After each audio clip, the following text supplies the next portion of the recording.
Top quality और consistent performance के लिए सिर्फ सिल्वर पंप नाम याद रखना। ಅಧ್ಯಕ್ಷರಿಗೆ ಒಂದಷ್ಟು ಡಾಕ್ಯುಮೆಂಟ್ಸ್ ಕೂಡ ಕೊಟ್ಟಿದ್ದೀರಿ ಅನ್ನೋ ಮಾಹಿತಿ ಸರ್. ಏನು ಡಾಕ್ಯುಮೆಂಟ್ಸ್ ಕೊಟ್ಟಿರಿ ಸರ್? ಅದು ಸುಪ್ರೀಂ ಕೋರ್ಟ್ ಏನು ಡೈರೆಕ್ಷನ್ ಕೊಟ್ಟಿದ್ದು ಆ ಎಲ್ಲ ದಾಖಲೆನೂ ಅವ್ರು ಕೊಟ್ಟಿದ್ದೀನಿ. ಅಂದರೆ ಈಗ ನಿಮಗೆ ಜೀವ ಬೆದರಿಕೆ ಇರೋದು ನನ್ನ ರಕ್ಷಣೆ ಕೇಳ್ತಾ ಇದ್ರಿ ಹಂಗಾರೆ ಸದನದಲ್ಲಿ? ಕೇಳ್ತಾ ಇದ್ದೀನಿ. ನನಗೆ ಕೊಲೆ ಮಾಡೋದಕ್ಕೆ D K Shivakumar, D K Suresh, Hanumantharayappa ಅವ್ರ ಮಗಳು, ಅವ್ರ ಮಗ ಕುಸುಮನ್ನ MLA ಮಾಡೋದು 1 ಪಾಯಿಂಟ್ ಪ್ರೋಗ್ರಾಮ್ ಈ 3 ಜನಕ್ಕೆ.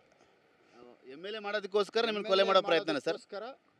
ಕುಸುಮನ್ನ MLA ಮಾಡೋಕ್ಕೋಸ್ಕರ ಮುನಿರತ್ನನ್ನ ಕೊಲೆ ಮಾಡಿದ್ರೆ MLA ಮಾಡ್ಬೋದು.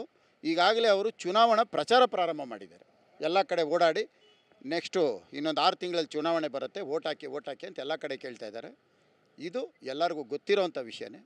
ಭಾಳಷ್ಟು ಇವರು 3 ಜನ ಒಂದಾಗಿ ಅದರಲ್ಲಿ ಪ್ರಮುಖ ನನ್ನ ಕೊಲೆಗೆ ಸಂಚು ಮಾಡ್ತಾ ಇರೋಂಥದ್ದು ಪ್ರಮುಖ ವ್ಯಕ್ತಿ D K Shivakumar, D K Suresh, Hanumantharayappa, ಕುಸುಮನ್ MLA ಮಾಡೋಕ್ಕೆ. ಅನುಕಂಪ ಗಿಟ್ಸ್ಕೊಳ್ಳಿ ಈ ರೀತಿಯಾಗಿ ಒಂದಷ್ಟು ಆರೋಪ ಮಾಡ್ತಾ ಇದ್ದಾರೆ ಅಂತೇಳಿ ಹಿಂದೆ ಹೇಳಿದರು ಸರ್ ಅವರು. ಈಗ ಅನುಕಂಪ ಗಿಟ್ಸೋಂಗಿದ್ರೆ 6 ತಿಂಗಳಿಂದ ಗನ್ಮ್ಯಾನ್ ಕೊಡ್ತಾ ಇಲ್ವಲ್ಲ. ಸುಪ್ರೀಂ ಕೋರ್ಟಿಗೆ ನಾನು ಯಾಕೆ ಹೋಗ್ಬೇಕಾಯ್ತು? ನನಗೆ ರಕ್ಷಣೆ ಕೊಡಬೇಕಾಗಿರೋದು ಸರ್ಕಾರದ ಕರ್ತವ್ಯ. ರಕ್ಷಣೆ ಕೊಟ್ಟಿಲ್ಲ. ಇವತ್ತು ಯೋಗೀಶ್ ಗೌಡನ ಕೊಲೆ ಪ್ರಕರಣದಲ್ಲಿ ಇರೋಂಥವ್ರಿಗೆ 3 ಜನ ಗನ್ಮ್ಯಾನ್ಗಳು ಕೊಡ್ತೀರಿ. ರೇಪ್ ಕೇಸಲ್ಲಿರೋರು 3 ಜನ ಗನ್ಮ್ಯಾನ್ ಕೊಡ್ತೀರಿ. ನನ್ನ ಮೇಲೆ ಸುಳ್ಳು ರೇಪ್ ಕೇಸ್ ಹಾಕಿ ನನ್ನನ್ನು ಜೈಲಿಗೆ ಕಳಿಸಿ ಗನ್ಮ್ಯಾನ್ಗಳನ್ನ ತೊಗೊಂಡು ಕೊಲೆ ಮಾಡಿ ಚುನಾವಣೆ ಮಾಡಬೇಕು ಅಂತ ಸಂಚು ಮಾಡ್ತಾ ಇರೋದು. ಇದು ನೀವು ಹೋರಾಟ ಮಾಡ್ತೀರಾ ಹಾಗಾದರೆ? ನನ್ನ ಹೆಂಗಿದ್ರೂ ಸಾಯಿಸ್ತಾರೆ, ಸಾಯೋಷ್ಟು ದಿನ ಹೋರಾಟ ಮಾಡ್ತೀನಿ. Thank you sir. ಇದಿಷ್ಟು ಮಾಜಿ ಸಚಿವರು ಶಾಸಕರಂತ ಮುನಿರತ್ನವರ ಮಾತು.